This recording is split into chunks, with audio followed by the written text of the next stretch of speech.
Buenas noches. Bueno, vamos a continuar en el día de hoy con la fijación o los métodos de fijación del salario. El- la fijación del salario de las partes, sino que es en realidad el fruto de la convergencia o de la confluencia de normas de distinta naturaleza, de normas heterónomas, de normas convencionales, ¿por qué no también de la contratación individual?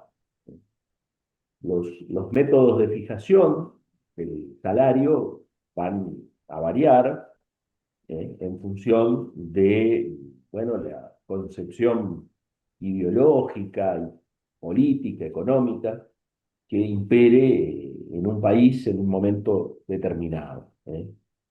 Debemos tener presente la recomendación 135 de la Organización Internacional del Trabajo, que prevé a los distintos métodos de fijación de salarios mínimos como un elemento de toda política para eliminar la pobreza y asegurar las necesidades de los trabajadores y sus familias. ¿Quién podría decirme cuáles son en nuestro país los métodos de fijación del salario? Adelante, Sánchez. Eh, acá, bueno, en realidad creo que la recomendación de 135 de la OIT identifica 6 métodos de fijación, que son la legislación, las decisiones de la autoridad competente, las decisiones de los consejos de salarios y los tribunales del trabajo, y las medidas que confieran fuerza de ley. Y en Uruguay se identifican de la siguiente manera: fijación de salarios por contrato individual de trabajo, por medio de la ley, lo mismo por actos administrativos, mediante comisiones y convenios colectivos. Bien, más o menos es un punteo general de los distintos métodos de fijación. Saludo a Cecilia Ituño, a quien veo. ¿Qué tal, Cecilia? Buenas noches, gracias por acompañarnos. ¿Qué tal? Buenas noches. Encantada. Bueno, en primer lugar, sí, la fijación del salario puede tener lugar mediante el propio contrato individual del trabajo. Normalmente, el contrato de trabajo, como ustedes saben, es un contrato de adhesión, donde en general el trabajador es informado respecto de cuál va a ser su salario, por su situación de subordinación, no en todos los casos, pero posiblemente en la gran mayoría, le sea difícil negociar en forma real el salario que va a percibir de su empleador. Pero el contrato, la voluntad de las partes, es también o constituye también un método de fijación del salario, predominó incluso fundamentalmente en principios del siglo XX como método de fijación del salario. En segundo lugar, tenemos que hacer referencia a la fijación del salario a través de la ley. ¿eh? Hay algunos ejemplos en nuestra historia laboral, la ley 10.722, que estableció un aumento de salarios para los trabajadores metalúrgicos, y en la actualidad los miembros del Parlamento, del Poder Judicial, del Poder Ejecutivo, ven también la fijación y el reajuste de sus salarios a través de la ley. Pero no es lo común. No es lo común porque la aprobación de una ley para la fijación de salarios, bueno, la ley de por sí es un instrumento que tiende a ser lento, rígido, y se prestaría además para posibles manejos electoralistas o demagógicos, ¿no? Por tanto, podemos citar a la ley como un ejemplo de fijación de los salarios, pero no es el predominante, ni mucho menos. ¿Sí? Su momento, digamos, de auge como método de fijación de salarios tuvo lugar entre podríamos decir 1920 y 1940 en nuestro país. En tercer lugar, y la compañera lo señalaba, tenemos la fijación de los salarios mínimos a través o mediante el dictado de un acto administrativo. Actos administrativos que tanto pueden ser dictados por el Poder Ejecutivo como por organismos vinculados al Poder Ejecutivo. En nuestro país fue el caso, a fines de la década del 70, de la COPRIN, la Comisión de Precios de Ingresos, luego transformada en la DINA COPRIN, que en una política de control de la inflación y de todo lo que era la política salarial, bueno, era a través de este organismo que se fijaban los salarios mínimos. En nuestro país, desde 1985, con el retorno a la democracia, el Poder Ejecutivo pasa a fijar el salario mínimo nacional. Y aún hoy es el Poder Ejecutivo el que fija el salario mínimo nacional. Solo que se le hizo una observación a nuestro país en el ámbito de la Organización Internacional del Trabajo, porque el salario mínimo, de acuerdo a la normativa de la OIT, debería fijarse en consulta con las organizaciones profesionales, cosa que no sucedió en nuestro país hasta el año 2009, en que se aprueba la ley de negociación colectiva, la ley 18.566, que, bueno, justamente cumple con el requisito de la consulta previa a las organizaciones de empleadores y de trabajadores, con la creación del Consejo Superior Tripartito.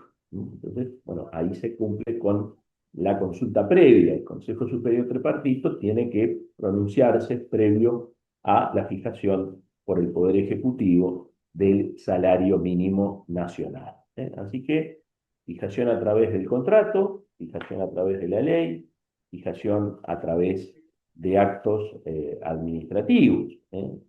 Los actos administrativos o los decretos del Poder Ejecutivo también tuvieron lugar en ese sentido cuando los consejos de salarios funcionaban, vamos a decir, con el retorno a la democracia, de una manera un tanto sui generis, porque no se cumplían muchas de las formalidades que establecía la ley, y para evitar cuestiones de impugnabilidad, bueno, el Poder Ejecutivo recogía en un decreto lo pactado, lo acordado en el seno de los consejos de salarios, dándole validez y eficacia en todo el territorio nacional.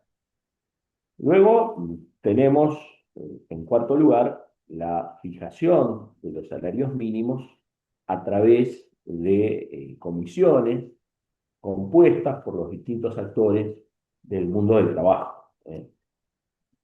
Comisiones de integración tripartita, como promueve la Organización Internacional del Trabajo. Esto en nuestro país son los llamados consejos de salario, que vamos a ver en unos minutos más detenidamente. Y hay una quinta forma de fijación, no muy común del salario en nuestro país, que es a través de la negociación colectiva clásica, la negociación bipartita, sin intervención del gobierno, sin intervención de delegados gubernamentales. Esto no es muy común, es posible, pero no es muy común por las propias características de nuestras empresas, lo que lleva a que el grueso de la negociación colectiva se dilucide, se tenga lugar en el ámbito de los consejos de salarios. Nuestro país aprobó los convenios 26 y 131, donde, bueno, establece la obligación de fijar un sistema de salarios mínimos que se aplique a todos los grupos de asalariados. La ley 10.449 en el año 43, no obstante, excluyó a los trabajadores rurales y a los trabajadores domésticos. Lo que vamos a tratar de hacer ahora es un poco ubicar a los consejos de salarios en el actual sistema de negociación colectiva, cosa que en realidad ustedes ya debieron haber visto en Laboral Primero. Pero, un poco repasando conceptos, yo les pregunto, ¿cuáles son los niveles que prevé nuestra legislación en materia de negociación colectiva y que, bueno, van a tener incidencia en lo que es la fijación de salarios? ¿De acuerdo ustedes?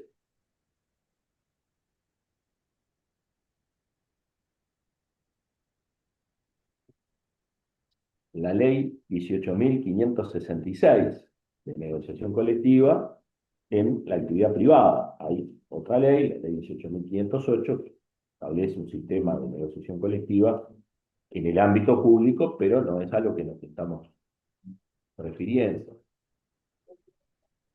No lo recuerdo. Bueno, el Sistema Nacional de Negociación Colectiva prevé, a través de la ley 18.566, un primer nivel que está dado por lo que es el Consejo Superior Tripartito. Luego tenemos un segundo nivel que está dado por la rama de actividad, con dos vertientes. Por un lado, los consejos de salarios, ahí es donde justamente se insertan los consejos de salarios a los que vamos a hacer referencia, y por otro lado, la negociación clásica, bipartita, entre las organizaciones de trabajadores y empleadores a nivel, como estamos diciendo, de la rama de actividad. Y tenemos un tercer nivel que es el que está compuesto por los niveles inferiores a la rama de actividad, sea el establecimiento, la empresa, también de negociación bipartita clásica. Por tanto, es en la rama de actividad, en el segundo nivel, donde ubicamos a los consejos de salarios. No hay que confundir el Consejo de Salarios con el Consejo Superior Tripartito. El Consejo Superior Tripartito está en el primer nivel de la negociación colectiva en nuestro país. Es un organismo que en principio tenía una composición de 9 integrantes del gobierno, 6 de los trabajadores y 6 de los empleadores. Luego la ley 19.027 igualó a todos los representantes, y el gobierno también pasó a tener 6 representantes, y los representantes de los trabajadores y de los empleadores son designados por las organizaciones más representativas. Y en lo que atañe a la fijación de salarios, que es en definitiva el tema al que nos estamos refiriendo, no la negociación colectiva, los niveles, ¿qué sucede? Que el artículo 10 es el que establece la competencia de este Consejo Superior Tripartito. Como ya señalábamos, entre sus competencias actúa como un órgano de consulta en la fijación del salario mínimo nacional. Por otra parte, y esto es muy importante porque se vincula con los consejos de salarios a los que nos vamos a referir seguidamente, el Consejo Superior Tripartito es el que efectúa la clasificación de los grupos de negociación tripartita por rama de actividad o cadena productiva. Efectúa la clasificación de los grupos de negociación tripartita por rama de actividad o cadena productiva. Y, complementando lo anterior, el Consejo Superior Tripartito es el que designa las organizaciones negociadoras en cada grupo de actividad. Cada grupo de actividad va a tener un consejo de salarios, que a su vez va a tener distintos subgrupos, con distintas mesas, bandejas y demás, con lo cual, bueno, se constituyen distintas unidades negociadoras, por decirlo de alguna manera. Por tanto, en materia salarial, el Consejo Superior Tripartito, que no es, no debe confundirse con los consejos de salarios, recordemos que actúa como órgano de consulta en la fijación del salario mínimo nacional, efectúa la clasificación de los grupos de negociación tripartita por rama de actividad o cadena productiva y designa además a las organizaciones negociadoras en cada grupo de actividad.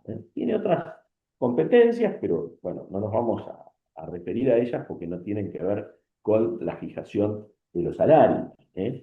Este Consejo Superior Tripartito, como ustedes ven, por las funciones que cumple, por las competencias que le han sido atribuidas, es el órgano de coordinación y de gobernanza del sistema de relaciones laborales y de negociación colectiva en nuestro país. Y, bueno, como habíamos señalado, relacionándolo con lo que es la fijación de los salarios por comisiones tripartitas, tenemos en el segundo nivel que establece la ley 18.566 a los consejos de salarios. Ustedes ya oyeron hablar de los consejos de salarios. Consejos de salarios que, bueno, son órganos de integración tripartita, cuyo cometido originario era fijar salarios mínimos por categoría en los distintos sectores de actividad. Esa competencia inicial, ese cometido inicial, bueno, luego fue ampliado con la ley de negociación colectiva, la ley 18.566, que, bueno, introdujo, podríamos decir, 4 modificaciones de importancia a lo originalmente establecido en la ley de consejos de salarios, la ley 10.449 del año 1943. La composición se mantiene, de acuerdo al texto original de la ley. Los consejos de salarios se integran con 7 miembros, 3 del Poder Ejecutivo, 2 por los patronos y 2 por los obreros. Son 7 miembros con respectivos suplentes. Donde hay una modificación importante con la ley 18.566 es en cuanto a la designación. El texto original de la ley preveía la designación por votación secreta, la designación por votación secreta. Como ustedes recordarán, en la época de la dictadura, la convocatoria a los consejos de salario no tuvo más lugar. Se vuelve a convocar a los consejos con el retorno a la democracia en 1985.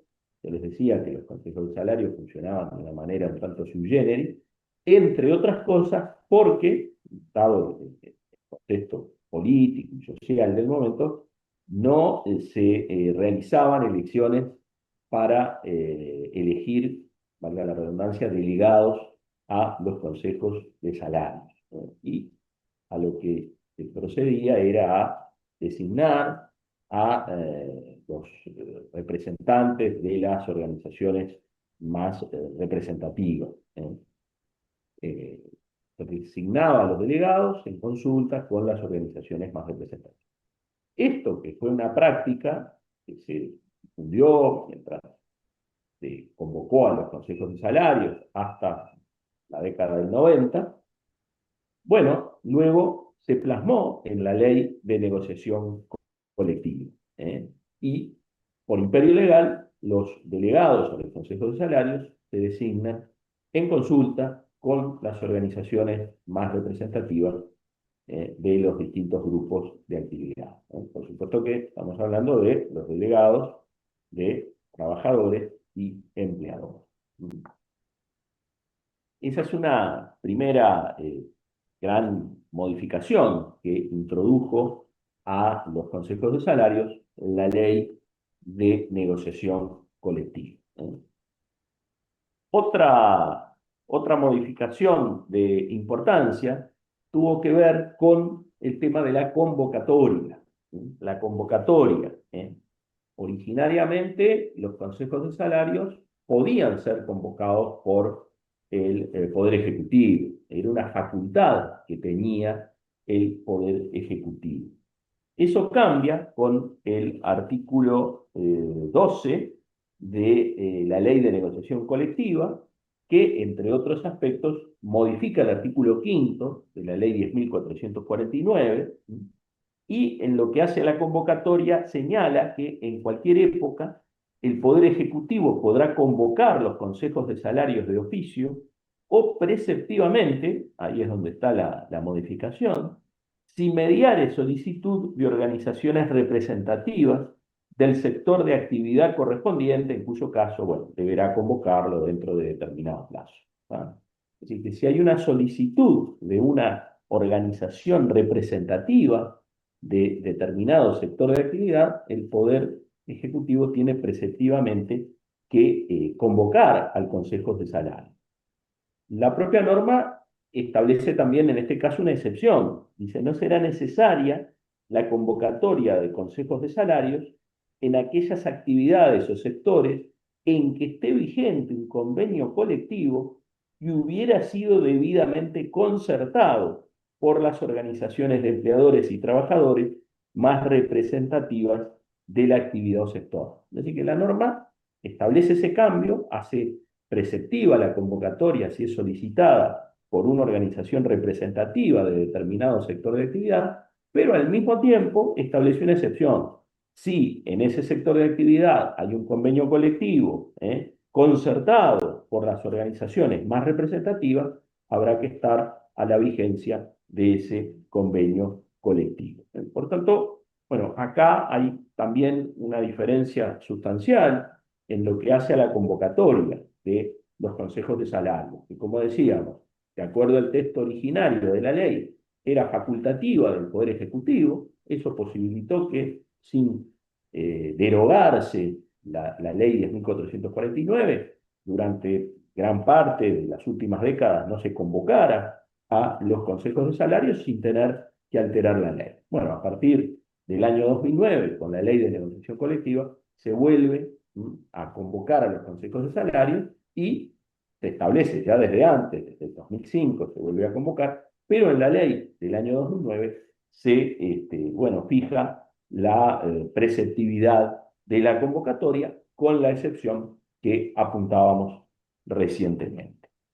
Y hay otras dos modificaciones en el funcionamiento de los consejos de salario, que son, bueno, como decíamos, los órganos por los cuales transcurre la fijación fundamental, mayoritariamente, de salarios en nuestro país, que tiene que ver con la materia objeto de la negociación. Y vean ustedes, en ese sentido, el artículo 5 de la ley de consejos de salarios, modificado, como decíamos, por el artículo 12 de la ley de negociación colectiva. Es decir, los consejos de salarios mantienen el cometido inicial de fijar el monto mínimo de los salarios por categoría laboral. Es decir, no hay una fijación para un sector de actividad, sino que hay en cada sector de actividad tanto salarios mínimos como categorías laborales. Esto es muy importante porque a veces se incurre en el error de pensar que se fija un salario para el sector de actividad. No, la norma lo establecía y lo establece actualmente, fijar el monto mínimo de salarios por categoría laboral. A lo que se agrega la actualización de las remuneraciones de todos los trabajadores de la actividad privada. No estaba en realidad contemplada en la ley 10.449 la posibilidad de actualizar las remuneraciones. Ya no hablamos de fijar salarios mínimos, sino actualizar las remuneraciones.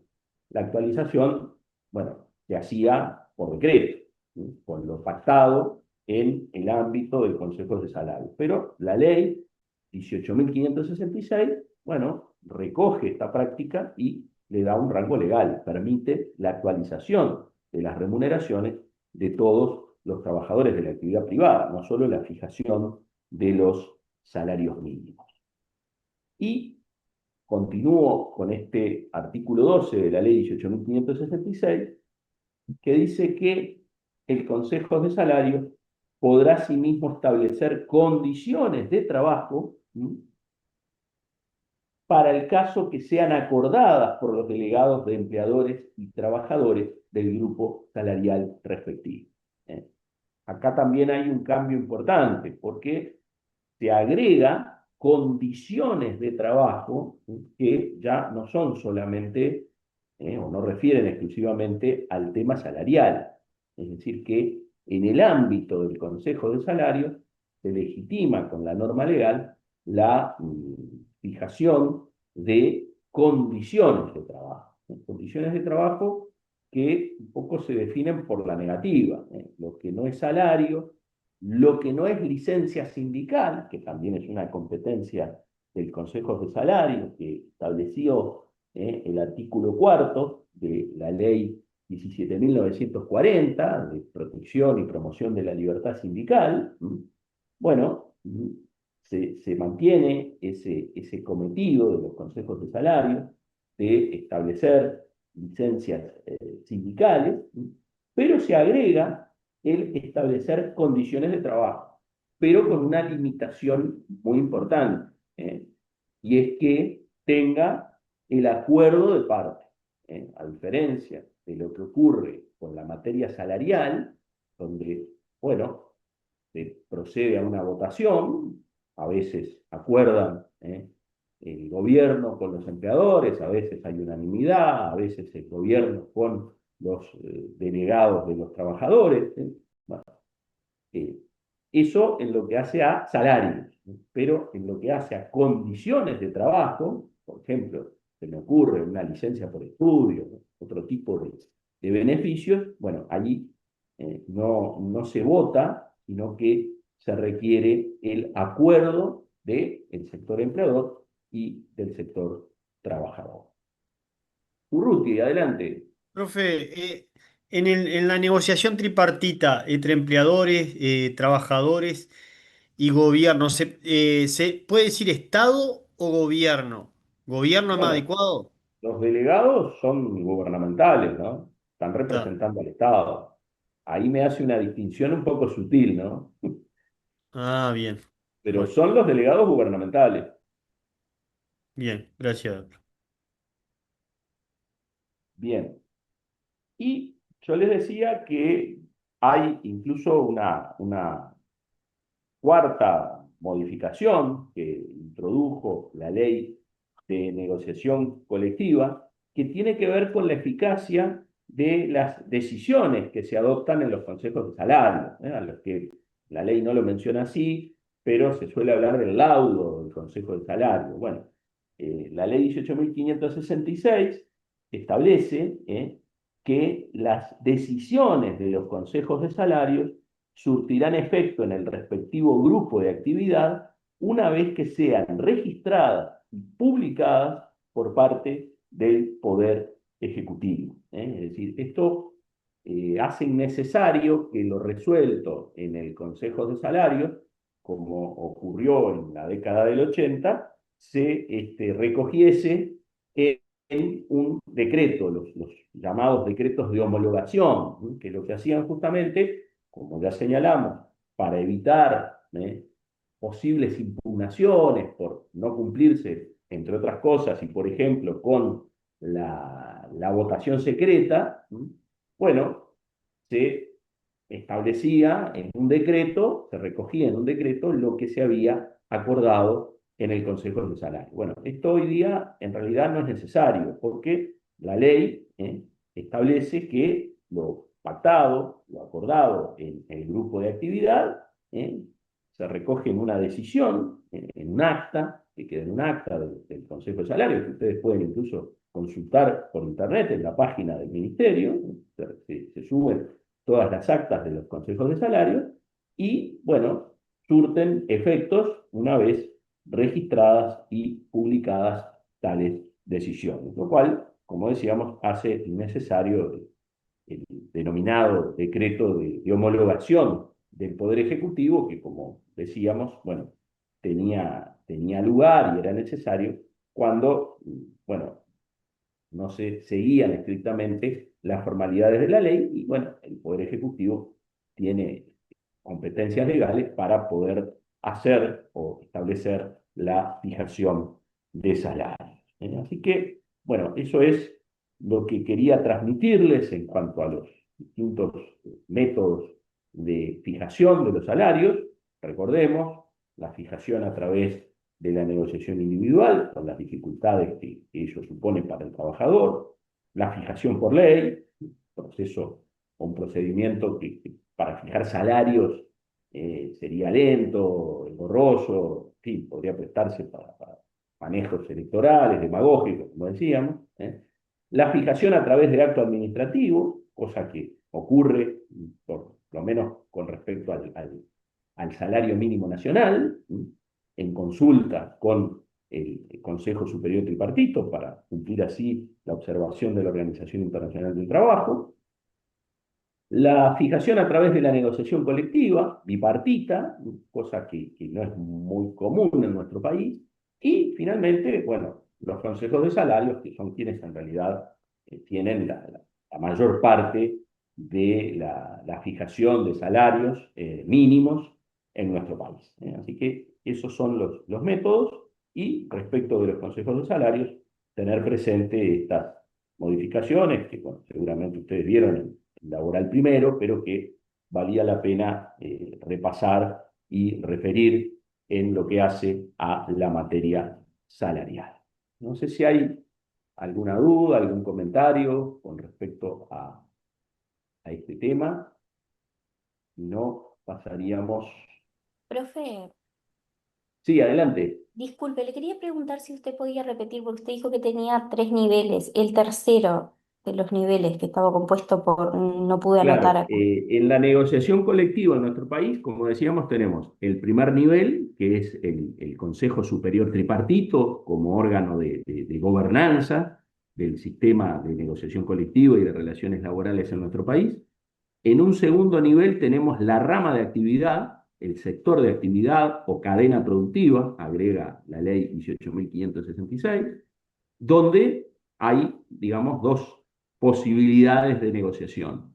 La negociación tripartita en los consejos de salarios y la negociación colectiva bipartita clásica, sin intervención de terceros. Por ejemplo, para ejemplificar, en el área de la salud privada, se puede negociar en el Consejo de Salarios, lo que actualmente es el grupo 15, que es salud privada y servicios anexos, o se puede también negociar, posiblemente los salarios pasen por el Consejo de Salarios más que por la negociación bipartita, pero en la rama de actividad, las organizaciones patronales de la salud con, por ejemplo, la Federación Uruguaya de la Salud, o el Sindicato Médico del Uruguay, o la actual Sociedad Anestésico-Quirúrgica. Ahí tenemos una negociación a nivel de rama de actividad que puede darse tanto en el Consejo de Salario como en la negociación bipartita clásica, sin intervención de terceros. La FUS con la gremial de empleadores, de patronales de la salud, las mutualistas, en fin, hay distintos agrupamientos ahí. Y decíamos que hay un tercer nivel que está por debajo de la rama de actividad, que es el nivel de la empresa, el establecimiento. No es tan común la negociación bipartita a nivel de la empresa por las propias dimensiones de las empresas uruguayas, ¿no? Empresas, no digo que familiares, pero son empresas de mediano, pequeño porte, donde la negociación se hace más difícil. Por eso se descansa más bien la negociación, por decirlo de alguna manera, en lo que es la rama de actividad que, bueno, despersonaliza un poco más la cuestión, y en el Consejo de Salarios, ¿no? Donde, bueno, hay una intervención de delegados gubernamentales. Y en ese sentido, ¿por qué importa esta distinción? Porque, de acuerdo a la propia ley de negociación colectiva, lo pactado en el nivel superior no puede disminuirse o perjudicarse en un nivel inferior. Artículo 14 de la ley de negociación colectiva. Bien, profe, gracias. Perdón, le dije mal el artículo, es el artículo 15, que dice que la negociación en los niveles inferiores no podrá disminuir los mínimos adoptados en los convenios colectivos de nivel superior, salvo lo dispuesto en el Consejo de Salarios respectivo. Bien. No sé si hay alguna otra duda, alguna consulta. Bueno, muy bien. Vamos a pasar entonces a el tema tal vez más importante desde el punto de vista práctico, en el ejercicio cotidiano de la profesión, que tiene que ver con la Danubio, protección del salario. Danubio, sí, quería aprovechar perdón, Con gusto, a Cecilia, comentarles, adelante. gracias, que en la página del Ministerio de Trabajo ustedes ingresan ahí a la parte de los consejos de salarios, la pestaña allí, y ahí tienen acceso van a ver que se les despliegan los grupos de actividad y dentro de cada grupo de actividad pueden acceder a los acuerdos de los consejos de salarios desde que existen rondas de actividad, allá del 2005 hasta la fecha, están todos sistematizados, ronda por ronda están organizados y sistematizados. Quiere decir que ustedes, si les interesa estudiar o investigar los de algún grupo en particular, en el que ustedes están trabajando o alguien les hace una consulta y ustedes quieren estudiar los acuerdos de los consejos de salarios, pueden tener toda la información disponible en la página del ministerio. Vamos a ver además que algunos beneficios, por ejemplo, salariales, ya que estamos hoy con tema salario, se acuerdan en los consejos de salarios y allí van a poder rastrear, encontrar la información. Entonces, eso, que sepan que desde el 2005 hasta la fecha está todo subido ronda por ronda. Muchas gracias, Cecilia. Muy, muy interesante lo que decís. Realmente es así. Es realmente una gran ventaja hoy día, sin movernos de casa, poder consultar toda la normativa de los consejos de salarios por sector de actividad y allí, bueno, tener acceso a los distintos beneficios, ¿no? A veces para hacerse una idea hay que empezar a buscar y ir rastreando determinado beneficio, ¿no? Porque no se ha hecho todavía, es una sugerencia, un índice que permitiese ubicar tal vez, pero bueno, está ahí el trabajo de uno también, ¿no? Es decir, la normativa está publicada, después hay que empezar a hilar un poco más fino y buscar determinado beneficio, cuándo se creó, en qué consiste, porque bueno, eso obviamente se va actualizando, se va modificando de una ronda salarial a otra, que creo que estamos en la 14, puede ser, no recuerdo, pero debemos estar como en la ronda 12, 13 o 14, ¿no? Desde 2005 Sí, para no me acá. acuerdo exacto, pero por ahí estamos, sí. Pero ahí Es más, lo pueden incluso chequear, ¿no? Da Costa, adelante. Buenas noches. No sé si podría hacer un comentario sobre un poco esto que decía la profesora, pero no es Sí, muy adelante. relacionado. No, a mí lo que me pasa es que estamos, como usted dijo, bueno, póngale en la 10ª ronda o algo de eso. Y entonces uno va y baja esa ronda de negociaciones y ve ahí hay ciertas disposiciones. Pero muchas veces, por ejemplo, la nocturnidad está como en la 2ª ronda, póngale. Claro, Entonces uno tiene por que leer eso. todas para encontrar a Sí. veces, entonces se hace también, para Muy mí, tedioso. sí, en mi humilde opinión, cada nueva ronda tenía que repetir todo lo de la anterior y agregar lo que pretende modificar, cosa que ahí queda más, digamos, unificado. Yo Ahí iba se corre el justamente a riesgo de comentar. omitir algo y...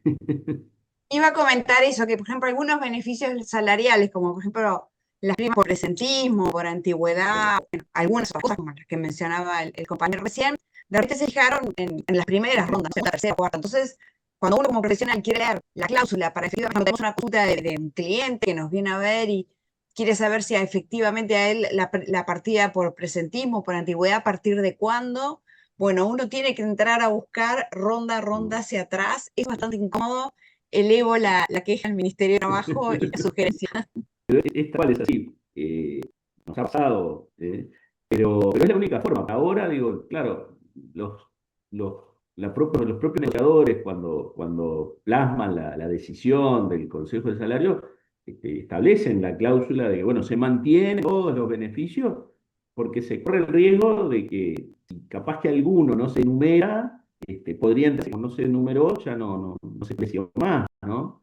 Entonces hacer esa recopilación es interesante, pero lleva mucho tiempo, ¿cierto? Lleva tiempo y a veces hay que buscar varias rondas para atrás, ¿no? Pero es así. Eh, adelante. Sí, sumando a lo que están hablando, esto sí es rastreo, de agarrar e investigar. Y lo otro que a mí a veces me llama la atención en este tema es cómo se establecen las pautas salariales para los próximos periodos. Porque a veces creemos que, bueno, en enero tuvimos la negociación de ciertas ramas, de grupos, pero en esas actas también, o en esos acuerdos se pacta, bueno, en julio va a ser este el valor hora con este aumento, en enero del año que viene también. Eso sí me llama mucho la atención, ¿no? Que uno agarra un grupo, no todos, pero que tiene ya las pautas salariales, obviamente de acuerdo, alguna cláusula puede haber, pero ya pactadas el valor hora de trabajo de acá a un año, 2 años.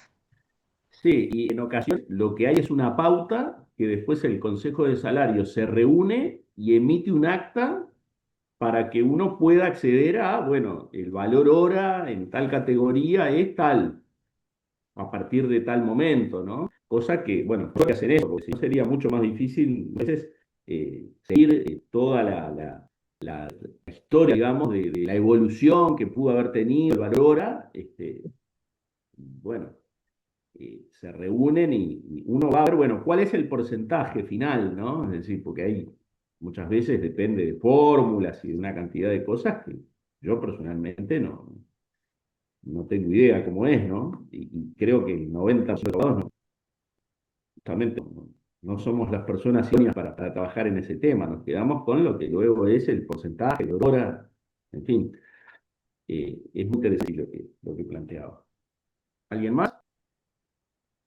Bueno, vamos a entrarle entonces al tema de la protección del salario, que nosotros, como tradicionalmente hacemos, vamos a ver en tres planos distintos. Por un lado, la protección del salario respecto de la contraparte del trabajador, el empleador, que es quien lo paga. Bueno, hay que proteger el cobro del salario y para eso, bueno, nuestro ordenamiento adopta distintas medidas. Vamos a ver. Hay un segundo plano que tiene que ver con los acreedores del trabajador. El trabajador es acreedor del salario, el empleador, pero a su vez es deudor de, bueno, distintas obligaciones o prestaciones. Entonces, bueno, el salario, que tiene un carácter alimentario, tiene también que ser protegido respecto de los acreedores del trabajador. Y hay un tercer plano, que es la protección del salario frente a los acreedores del propio empleador. Cuando el empleador es solvente, este tema puede llegar a no interesar, porque, bueno, los trabajadores con sus créditos y acreedores de otra naturaleza también con sus créditos. Pero lo plantear cuando el empleador es solvente, cuando está quejado de insolvencia, y es cuando no le puede pagar a todos. Entonces, bueno, ¿cómo queda el crédito laboral? El salario, y más que el salario, el crédito laboral. ¿Tiene posibilidades de cobro, cobra y demás? Bueno, vamos a ver cómo el reglamento protege al salario y más ampliamente al crédito laboral en situaciones de insolvencia. Adelante, Rolando. Sí, buenas noches. En realidad quería decir que justamente ahí surge protección también para el trabajador en caso de que el empleador, como te digo, sea insolvente. Por ejemplo, en el derecho comercial vimos la ley de concurso y bueno, y los distintos créditos, como que crédito laboral es un crédito prioritario, nos decía el profesor, sí se le tiene que pagar a los trabajadores lo que se adeude, ¿no? A pesar de que entre en concurso. Sí, ojalá en la práctica fuera así, ¿no? Pero bueno, Sería así. es un crédito privilegiado, ¿no? La ley lo Exacto, califica con un exacto. precio general y bueno, eso lo vamos a ver un poco más adelante cuando veamos la protección en este plano. Respecto al primer plano, entonces, respecto al empleador, que es quien abona el salario. Nosotros vamos a ver este tema tratando de responder básicamente tres preguntas, podríamos decir, ¿no? Muy fácil. ¿Cómo se cobra el salario? Primera pregunta. ¿Cuándo se cobra? Segunda pregunta. Y tercera pregunta, ¿cómo se justifica o cómo se prueba su pago? Esas serían las tres preguntas que nosotros tendríamos que hacer para referirnos a la protección del salario frente al empleador. Este tema es un tema que nos obliga a manejar mucha normativa, así que es importante que bueno, ustedes van tomando nota de la misma y bueno, luego vayan a los textos. Es importante, más allá de lo que diga, que vayan a los legales, a los normativos a los que vamos a referirse. Con respecto a cómo se cobra, bueno, ¿cómo se cobra el salario? El salario se puede cobrar en efectivo o a través de acreditación en cuenta o instrumento electrónico. Eso surge del artículo 10 de la ley 19.510, la ley financiera, con la modificación que al respecto introdujo la conocida como ley de consideración, el artículo 215 de la ley 19.889. Artículo 10 de la ley 19.210 y artículo 115 de la ley 19.889, conocida como ley de urgente consideración. La penal del artículo 10 de la ley de inclusión financiera dice que el pago mediante acreditación de documento de dinero no implica aceptación de la liquidación por parte del dependiente ni en la obligación del empleador de tener los recibos de avance. Esto es importante, que me paguen con acreditación en cuenta no significa que esté aceptando la liquidación. Tenemos que tener en cuenta otra disposición y nos vamos a el convenio 95, a que vamos a referirnos en distintas ocasiones, porque es la norma de carácter general, durante mucho tiempo reguló casi, no exclusivamente, pero en internacional, el tema salarial, el convenio 95, el artículo 4 del convenio 95, habilita, ya esto habíamos señalado, lo vimos, la composición o morfología del salario, el pago parcial del salario con prestación en especie. No hay una prohibición tal, pero sí la indicación no puede ser totalmente. Si es un pago parcial, la norma internacional no fija, no establece un porcentaje. El pago parcial, entonces, prestaciones en especie, y recordemos lo que señalamos en la clase pasada, que se establecen dos condiciones. Que las prestaciones en especie sean apropiadas al uso personal del trabajador y de su familia, que redunde en beneficio de los mismos, y se van de acuerdo al artículo 4, que el valor atribuido a las prestaciones sea justo y razonable. Así que se puede cobrar en efectivo, mediante acreditación en cuenta o instrumento de dinero electrónico, y se puede también cobrar con prestaciones en forma parcial. Sí. Usted dijo que el artículo 10, la parte final, no implica la relación de la liquidación de la acreditación. Pero ya la empresa hace con el fin de evitar las moras, por ejemplo, los largos después de días de pago, no, porque hacen relación en cuenta si la ponen de acuerdo. Bueno, en realidad se supone que tienen que ponerse de acuerdo cómo pagar, ¿no? Y tema de pago, no creo que venga por el lado de la mora, porque usted dice que el trabajador no vaya a cobrar y con eso genere una mora, pero nadie va a dejar de cobrar por pero, por ejemplo, de que piense que además donde la persona hacer tuvo un la reclamo libertad, laboral para cobrar de cargo una acción, no tiene mucho sentido, parece. o sea, en realidad entonces lo utilizo como forma de pago. Una forma de pago, tema de seguridad, de certeza, en fin. En otra época se usaba cheques. Hoy día con cheque ya no. Bueno, de Cecilia, desde la inspección que tiene entendido. Sí, en realidad nosotros yo como estuve falando en las últimas clases, el profesor después en un momento para pagar el salario, no es que pueda pagar los plazos para el pago del salario. Entonces lo que hace el empleador es a través de estos depósitos, instituciones, la mediación, es cumplir esos plazos que le establece la ley. Si el empleador no paga el salario en el plazo que está estipulado, que va a depender si es un trabajador quincenal o no, eso lo van a ver cuando llegue el momento adecuado, pero si no, el plazo es objeto de sanción por parte del Ministerio de Trabajo.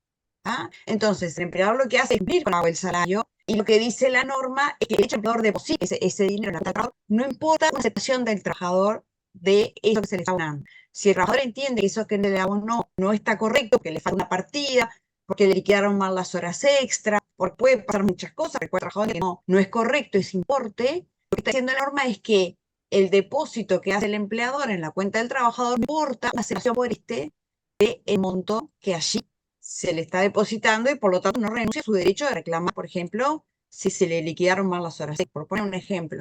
No sé si se entendió. Sí, perfecto, profe, gracias. Urruti, Profe, el trueque directo es el pago solo en especie, ¿puede ser? trueque. Sí. Bueno, dice acá en el libro, no sé. Como que ya no se utiliza como forma de pago. Se puede pagar en especie, pero lo que pasa es que hablar de trueque, si el trueque implica que el trabajador, o sea, el trueque debería perder la libre disponibilidad del salario al trabajador. Obviamente, ¿a quién remite el trueque? A que, bueno, No. yo doy la cosa a cambio de una prestación laboral. Claro, acá No. lo que remite es solo el pago en especie, no el pago en parte, en abonar parte en especie, sino solo a especie. Claro, lo que se permite es el pago parcial en especie, justamente por eso, para evitar digamos, el tipo forma de pago total del salario, ¿no? Bien, gracias. ¿Sánchez? Sí, y una pregunta en relación con lo que estaba diciendo la profesora Cecilia Ituno, que en relación a la respuesta de las compañeras. En el caso que supongamos que se paga el salario en el oportuno y el trabajador, digamos, ya que trata o que está incompleto una partida, ¿tiene algún trabajador para, digamos, para reclamar esto, sea en forma verbal o a través de un modo simple, para dejar una constancia de que no hace una aceptación tácita? Bueno, eso lo vamos a ver cuando veamos el tema de inscripción laboral. En definitiva, el trabajador puede accionar siempre que la acción haya prescrito. Eso lo vamos a ver en su momento. ¿Se entendió? Sí, no, me quedé pensando que normalmente para reclamar un crédito, no sé, particularmente es distinto por el punto. Sí. Siempre hay un determinado plazo que sea más escueto en Uruguay, en el cual no se aceptaría como una aceptación tácita de esto. A cuenta de mayor cantidad. Es decir, el trabajador tiene, de que sea laboral, tiene un año para hacer un reclamo. ¿Tá? Y puede reclamar 5 años para atrás, que se haya hecho exigible los últimos 5 años. Por lo tanto, me parece un tiempo viable, ¿no? Perfecto. 10 años que preveía la ley anterior, ni el año que después se modificó con la ley de inversiones, el artículo 29 de la ley de inversiones, me parece que se encontró un punto medio que protege al trabajador y tampoco facilita o promueve, bueno, a veces reclamaciones efectivas, ¿no? Le hago una pregunta en relación con eso. ¿Y la sanción que se le aplica al empleador? Caso de que se proponga el modelo. Sí, correcto. ¿Se aplica retroactivamente en el caso de que se pruebe que efectivamente había un error en el pago o que faltaba algo? Bueno, yo justamente les voy a decir qué pasa cuando no se paga en fecha. Perfecto. ¿Tá? Y en otro momento sería descuente que la inspección del trabajo con los empleadores que no pagan en fecha.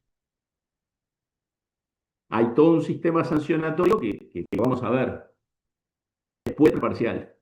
Perfecto, gracias. No estaba primero. Tengo a Indira Coelho. Estaba Roland primero. Ah, bueno. Adelante, Roland. Roland. Bueno, si no pregunto yo, es rápido. Ya apareció, a ver. Ahí parecía. En realidad, no. Lo mío era decir que de acuerdo a la ley 10.449 de negociación colectiva que usted refirió hoy, por Consejo de Salarios, el artículo 31 establece justamente los plazos en que se debe de pagar, puede ser mensual, quincenal o semanal, y en caso de que no se cumpla con esos plazos, abonar el salario no, claramente que se va a caer en mora. Y ahí la inspección, dijo la profesora general de trabajo, y la seguridad social va a expedir una constancia que tiene valor ejecutivo. Lo importante es tener en cuenta los plazos. Vamos a decir, en un pago mensual se tiene que pagar dentro de los 5 primeros días hábiles, después de los 10 días, por ejemplo, corridos. Así lo dice el artículo 31. Y en caso de ser quincenal, dentro de los 5 días siguientes al vencimiento de la quincena, y el semanal es a fin de semana. Así está estipulado en el artículo 31. Pues o Coelho. Sí, Cuelo, profesor. A mí me Coelho. queda una duda de lo que se estaba hablando hace un ratito, y es, si el trabajador, por ejemplo, va a tener empleador directo y está tercerizado a empresas de lado, por ejemplo. Ujú. Ahí, para reclamar, también tienen que ser por los 4 años. Mm. Un año del cese, que es su empleador directo. Ok, le doy el mismo año para los vamos a decir, por ejemplo, los seguros, el ente sea. Lo que pasa es que es un poco más compleja la cosa, porque el trabajador tiene un empleador directo, ¿está? Para Sí. esa es de ahí que cuenta el año, pero seguramente trabajó en distintos organismos en distintas épocas. Entonces, ahí el año no corre para la empresa. Ok. ¿Ah? Pero sí Bien. corre el tema de los 5 años, ¿no? Que hicieron equilibrio. Ahí sí. ¿Me explico? O sea, usted que trabajó en una empresa, ¿ah? Que su empleador directo y se ¿está? Bueno, tiene un año para reclamar el cese, ¿ah? Y puede reclamar 5 años para atrás. Por ejemplo, en las distintas empresas cesadas, por decir alguna cosa, trabajó hace, no sé, 10 años, y va a tener la dificultad de 5, ¿no? Del límite de los 5 años de que se hicieron equilibrio.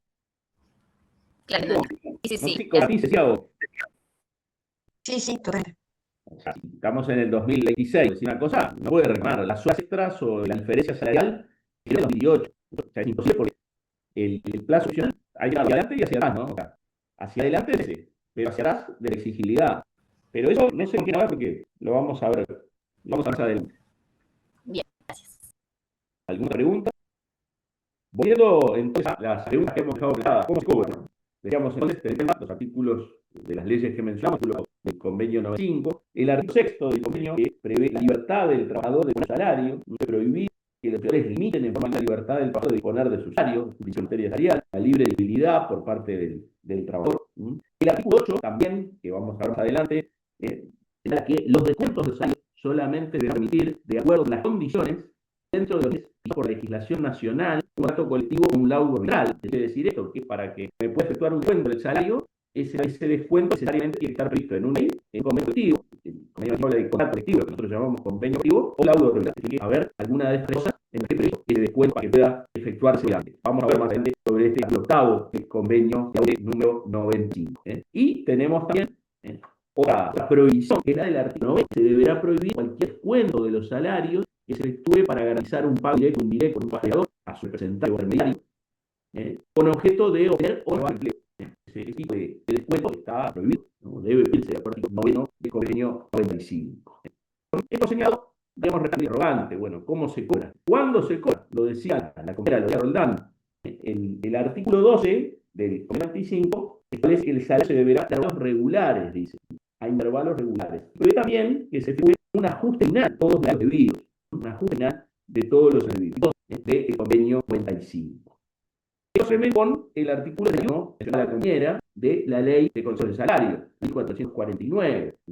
Y la ley, como la compañera, una distinción según el pago sea mensual, quincenal o semanal. Si el pago es mensual, acá hay una modificación establecida por la 1670, el artículo 719 y 1670. Si el pago es mensual, debe haber salario de los 5 primeros hábiles y nunca después de los primeros días corridos del siguiente al que corresponde abonar. Esto puede suceder, por ejemplo, en la semana de turismo. El quinto día hábil, no me este año, el quinto día hábil podría ser el día 11 o 12. Bueno, en ese caso debe pagarse a más tardar el mes. La regla es, los primeros hábiles, nunca después del 10 siguiente del mes al que se paga. Si es final, dice dentro de los 5 días hábiles siguientes al vencimiento de la quincena, se va a analizar la respectiva semana. Interesante lo que yo le iba a decir, lo que dijo la compañera con respecto a la creación, por ejemplo, de un tipo ejecutivo. Y yo les pregunté, ¿cuándo se puede constituir o qué requiere un tipo ejecutivo? Y en realidad, ¿cuál es la ventaja del mismo? Se los pregunto como ya estudiantes avanzados de bachillerato. ¿Para qué nos sirve un título ejecutivo? Y en realidad se requiere para que pueda ser el mismo. Y quizás ello explique por qué no está aplicado en la práctica, pese a la revisión del artículo 31. ¿Nadie se anima? Porque hay un título ejecutivo. ¿Para qué un título ejecutivo? ¿Y qué es la acción ejecutiva? Juicio ejecutivo.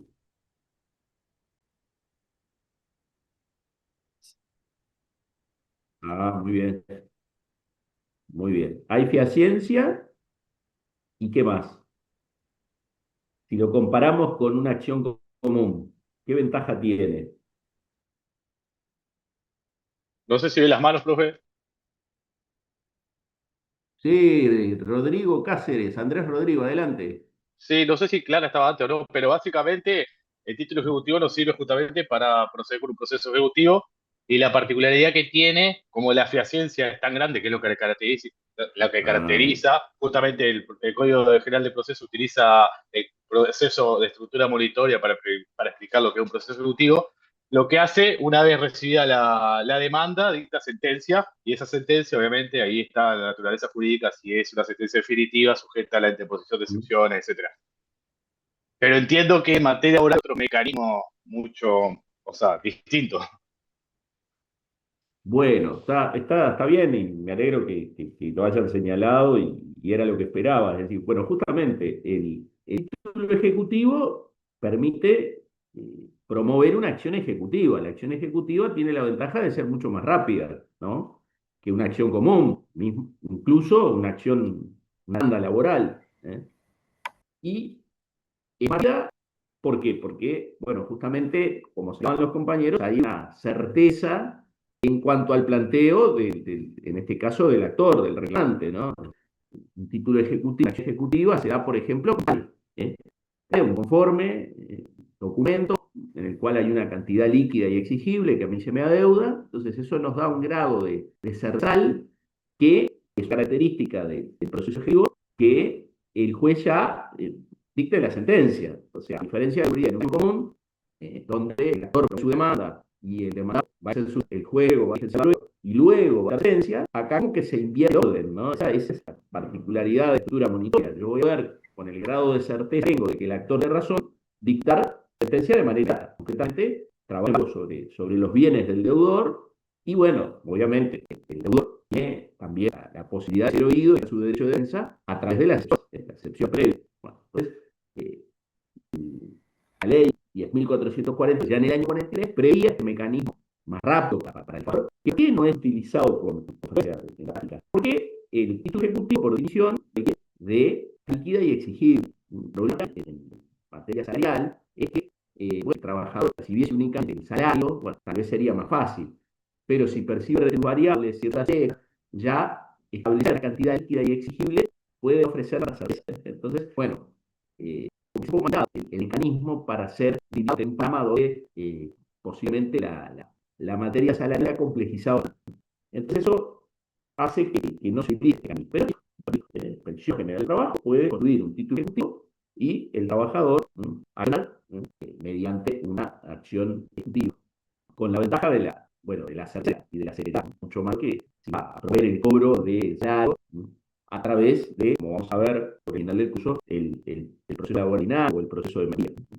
Bien, ¿qué pasa si Perdón, simplemente después cuando demos inspección de trabajo lo vamos a ver, pero por ley de licencias, la 12.590, en el artículo 4, está exactamente que constituye título también ejecutivo las licencias? la expresión de, bueno, un pronunciamiento hecho por la Inspección General del Trabajo de una liquidación de las licencias deudadas. Eso igual lo llamamos inspección de trabajo, pero eso está específicamente visto en, vuelvo a repetir, artículo 24 de la ley de licencia, que bueno, por supuesto todavía no vimos, así que para no confundirlos. Pero bueno, ya que estamos hablando del tema. Respecto de las licencias como salario, no es un mecanismo muy utilizado por lo que señalaba Patricia. Año recuerdo. La utilización del mecanismo. Fíjate que hay que usar a la inspección para título ejecutivo, para mover una mano, una acción ejecutiva. En los hechos uno lo ve plasmado ahora y dice qué interesante, pero no, decimos lo que estábamos señalando, no se puede utilizar. Bueno, pero y esto sí se utiliza si el empleador no paga, no cumple con plazos para el pago de los salarios. Sin particularmente aplica la Inspección General del Trabajo, hay que tener en cuenta dos normas que son el artículo 29, la ley 18.572, la abreviación de los procesos laborales, que establece una multa del 10% sobre el crédito laboral adeudado. Por el hecho de no respetarse los plazos, hay un 10% de recargo, no en los rubros salariales, sino en todo el crédito laboral. Es decir, que el porcentaje del 10% se va a aplicar también sobre, por ejemplo, la indemnización por despido. ¿Tá? Esa es una de las normas que tenemos que tener en cuenta. Y la otra, ya hemos mencionado en diversas ocasiones, el artículo 4 de la ley 10.449, que es lo que se conoce como daños y perjuicios preceptivos. Esto requiere de una sentencia. El 10% no requiere de la existencia de una sentencia, pero daños y perjuicios de una sentencia. El juez va a hablar de los daños preceptivos. La ley habilita fijarlos hasta un 50% de los rubros salariales. Yo ya señalé en más de una ocasión que normalmente jueces lo realizado en vez un 20% en casos penales. La norma toma en cuenta el caso de vivienda, de la solidaridad, las cargas familiares que pudiera tener el trabajador, la importancia del asunto. En fin, tomando estos elementos, en los hechos se ha estandarizado de esa manera. Y es importante distinguirlo de la no solo porque acá el porcentaje no lo establece la propia norma, sino que limita hasta el 50%. Recuerdo un caso de hace unos años que dejaron un 100%, pero era excepcional, y que, a diferencia de la multa, solo se aplica sobre los rubros de naturalidad. Ese porcentaje de daños y perjuicios preceptivos se aplica sobre la indemnización por despido. Sí, Gallo, adelante. Justamente, preceptivo es que, aunque la parte puede pasar con el trabajador en su dado la condena a daños preceptivos, el juez lo va a tener que hacer igual. No, pero lo que pasa es que iniciativa aprobativa que a mí me adeudan salarios y el juez condena a pagar salarios. Exacto. O sea, el juez lo que va a graduar en función de los elementos que establece el artículo 4 es si lo fija en un 1, 5, 10, 50%. ¿Ah? En los hechos, yo les decía, los jueces suelen establecerlo entre un 10 y un 20%, no más de eso. ¿Tá? El juez tiene discrecionalidad para establecer el porcentaje de perjuicio preceptivo. La ley 50, ¿tá? No se fija ese porcentaje. Y en realidad, en todo caso, el trabajador que puede probar, y es de buena técnica para reclamar salarios, es, por ejemplo, probar que tiene carga familiar. Con la demanda acompaña partidas de nacimiento, lo vincula con sus hijos, familiares que tiene a cargo. Bueno, a mí puedo dar el porcentaje, quizás fijaría un 10, fijarlo en un 20, pero en la práctica difícilmente tiene un porcentaje mayor. Está como que digamos un poco analizado estos daños y perjuicios preceptivos por lo que decía, porque el juez puede fijarlos, debe fijarlos, aunque el trabajo haya solicitado su demanda. ¿Algo más? Danubio, simplemente mencionar que el espíritu de la norma, como el salario tiene naturaleza alimentaria. Exacto. O sea, el trabajador necesita ese salario para alimentarse él, su familia, pagar sus cargas de vida. Se da un atraso en el pago de los salarios, ocasiona un daño a veces irreparable del trabajador, de que se atrasa en pagos que él necesita, que pueden a su vez moras, recargos, etc. Entonces, eso es lo que está, digamos, con la norma, ¿no? Exacto. En ese sentido, y capaz que yéndonos un poco de tema, pero claro, la ley del año es de porcentaje, pero para el caso del dictado de una sentencia, ¿no? Yo creo que de alguna manera la ley 18.2 de abreviación de proceso laboral, al desvincularlo de la sentencia condenatoria y generarlo automáticamente por el solo cumplimiento de los plazos, de alguna manera va a aplicar algo que sucedía, que el crédito más barato de pagar era siempre el crédito oral, porque siempre hablábamos en el instituto, para pagar, usted se atrasa en el pago de la luz, se atrasa en el pago de luz, agua, el servicio cobra automáticamente el automático en recargo. Entonces, con lo que señalaba, a veces se ve perjudicado por el de los iguales. Entonces, bueno, de alguna manera, estas normas es, bueno, justamente estimular pagar en cumplimiento a plazos establecidos para el pago de los salarios. Bueno, y la última pregunta, ustedes entonces, ¿cuándo cobra? Tener que ser la 31, de 10.449 con las modificaciones que señalamos, de ahí 10.170, y en caso de incremento, el artículo 29, ley 18.530, y el artículo de la ley 249, daños y perjuicios respectivamente.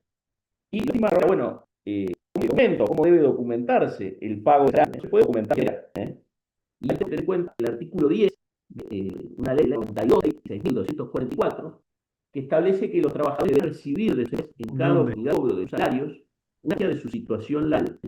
Bueno, la situación laboral es lo que recibo de haberes salariales.